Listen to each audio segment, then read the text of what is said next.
Golden rule that I've laid out with my daughters when it comes to expressing themselves is you can do whatever you need to, but you cannot hurt yourself, you cannot hurt other people, and you cannot hurt things. Some things are not easily replaceable, and I've told my daughters, like, there's a level of respect we have for our things simply because we have worked hard to get those. There are only so many occasions that we get things, like valuable things, so let's be grateful for our things rather than ruin them and wish we still had them. But piggybacking off of my last video, like, there is so much shame and embarrassment that comes with emotions already, and you as a parent, you almost have to be prepared to let them react and just be a safe space for them. I genuinely feel like 80% of teaching your kids emotions, what they are and how to deal with them in a healthy way, is being that safe space for them to practice. Your kid is not always going to get it right, and you almost have to just sit there with no judgment. Sometimes I just observe. Sometimes there's no need for words. When my daughters are crying, I let them know, like, I know that's hard, and do you want a hug? And if they say no and they just want to cry, sometimes I just let them do it. Other times when they're expressing all the anger and they're doing all these erratic movements and stomping, like,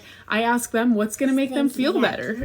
Why are your feet in there? And I know it takes a level of patience and control to just let your kid take up space. You're not letting them walk all over you by letting them like stomp and take up space. I don't let them yell at me or throw things at me. I let them know, like, I will not let you do that. I don't like how it makes me feel, and I set the boundary there. But my knee-jerk reaction is to be like, don't use that tone of voice with me. Like, you sit down, you're a kid, go to your room, go to timeout. One thing that always helps me is I tell myself, like, what would I want in a moment that I was completely losing it? I was having a mental breakdown. I was crying to my husband. Like, what would I expect or want? Sometimes I want him to fix things. Other times I just want him to listen to me. Your kids are probably not quite different. Like, they either want to be acknowledged and heard, or for you to fix something for them or help them work through it. Kind of went off on a tangent there, but hopefully between this video and the last video, it shares kind of like how I deal with emotions with my girls. Again, I am no perfect parent, and I don't want to seem like I'm preaching from the choir. Is that even a saying? I am a human, and when 5 p.m. rolls around, I'm like, girl, stop crying. Like, you're gonna be fine. It's not that big of a deal. It's really hard for me not to. I'm human, they're human. I apologize when I'm wrong. I just know I'm doing them a major disservice by minimizing their feelings rather than